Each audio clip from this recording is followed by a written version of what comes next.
had always thought that she had a modeling agency, but it wasn't a modeling agency.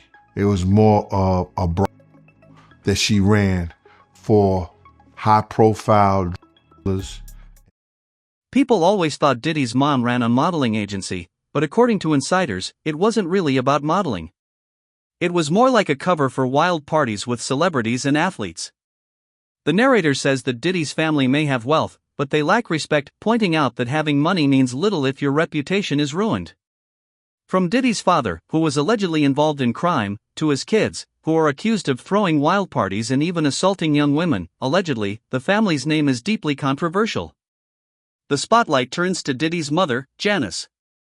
Rumors suggest she not only raised Diddy but influenced his wild lifestyle. Word is, she used her modeling agency to throw sex parties very similar to the kind Diddy is accused of throwing now. The narrator compares this to how people like Jeffrey Epstein used modeling contracts as bait to exploit young girls. The idea is that using modeling as a cover for abuse is sadly not new in Hollywood.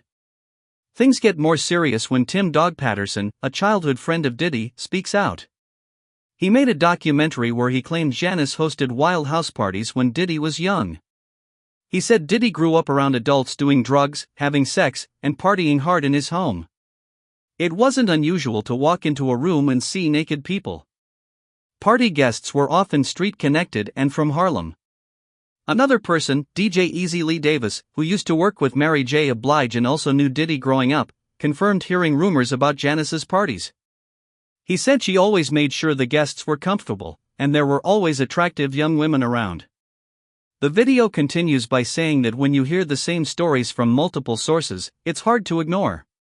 If Janice really threw these kinds of parties and possibly introduced Diddy to that lifestyle, that's deeply disturbing.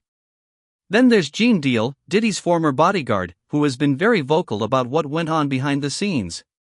He suggests that Diddy's behavior wasn't just learned, it might have been encouraged from a young age. In the end, the narrator says while Diddy's public image is all about fame and success, these allegations suggest a much darker reality.